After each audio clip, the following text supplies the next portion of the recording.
Stages in traditional 2D fighting games haven't really evolved over the years. You have rectangles, bigger rectangles, or sometimes even bigger rectangles, that's really it. This is unlike, say, 3D games. Here we have floor breaks, ring outs, wall breaks, or infinite stages. For us in a 2D world, it's generally just aesthetics and occasionally lag. There are a couple of exceptions to this in the modern era with games like Injustice and Mortal Kombat where they have stage interactables. Those can provide projectiles to use, grabs, reversals, really anything. It can skew the balance of certain situations, giving, say, like a universal escape option in the corner which the aggressor has to consider, and it's a really interesting take on something that's been homogenized for so long. On top of that, you obviously have Smash Bros where the stage is so important it's considered in matchups. But seeing as the win condition isn't health based, I think we're safe in saying it sits outside of traditional 2D fighters. There's a very clear reason why we haven't seen much evolution. Stage control is a very key concept in fighting games. Things like corner carry, corner specific combos and Oki are all core to what we have grown to understand. Playing around with the stage is seen as a possible danger to these concepts and just difficult to balance. If anything, the corner is seen as too strong in the eyes of some developers, with people like Arxis actually nerfing the corner by adding wall breaks that reset you back to neutral in the new Guilty Gear. Not being able to retreat in footsies by itself makes the corner terrifying, so having something such as a ring out seems insane. At least it does now anyway. Back in 1995, SNK released Real Bout Fatal Fury. At this time, a lot of the established norms of what we know fighting games to be weren't set in stone. What I'm alluding to is this game had ring outs and it's kinda sick. You see, a big problem with the idea of ring outs in 2D games is how hard getting out the corner can be.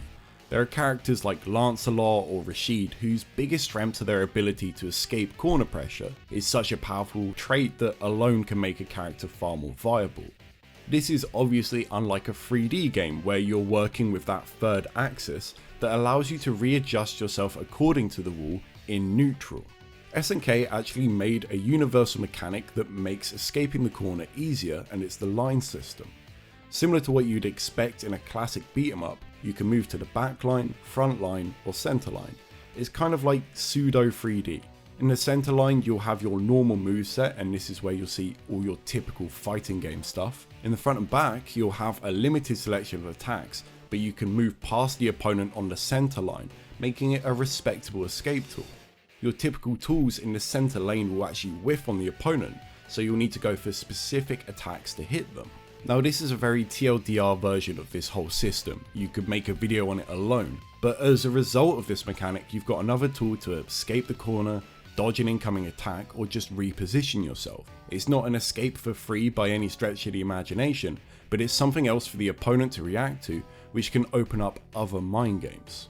The ring outs in this game are interesting because its criteria is stage dependent, the majority of which will have breakable walls. When you attack an opponent in the corner, the wall will take damage and eventually break, allowing for a ring out. The wall's damage actually persists between rounds, so if it broke behind you first round, you'll now have to make a comeback with the explicit knowledge that you might get dashed off the stage and immediately die. The parallel you can kind of give is persistent meter in Street Fighter 5. It can serve as a snowball effect if you get a win without spending too much bar, and then you go into your second round and let's say you're able to spend a super to get a quick kill. Obviously persistent meter is a bit more nuanced than this, but you get the idea. What I really like about this is how much it alters your game plan. The wall's broken behind you, well now you're going to have to go for a side switch combo or a cross up, or maybe you're willing to eat a bit of damage going into one of the other lanes and moving behind them. The fact that the walls actually take a little bit of time to break means you're still going to get your corner combos, your corner setups. It just means that the potential for a round winning exchange is way higher. It actually TLDRs a lot of what games can turn into, which is get them to the corner, rinse and repeat Oki, maybe win. You can also ring yourself out really easily. There are some stages that have no walls at all. You can backdash a couple of times at round start and lose with some characters. It's pretty great. These no wall stages result in this really cool aggressive contest for center stage, even if maybe your character isn't played like that normally. It's an exciting dynamic. It also means that when you pressure someone in the corner with no wall behind them, you have to be careful of your attacks. Do something that moves you forward and they dodge it, we've just thrown the round. It's kind of rare to have a move you would explicitly avoid to this degree when the opponent's cornered, so the entire system poses some new ideas we haven't really seen fully replicated in the 2D space. Ring outs would not work in 99% of fighting games. You could not just tack them on and have an interesting game. But I do love seeing the stage as a platform for new mechanics. It's a largely unexplored space nowadays, and it's cool when you see a new fighter doing different things. For me, it's been a really interesting experience revisiting old games I've played with a more analytical eye and with the knowledge of what became standardized in the modern era. Developers really experimented with new ideas then. It wasn't always intentional though, sometimes it was a glitch that caused innovation. But that's a video for a different time.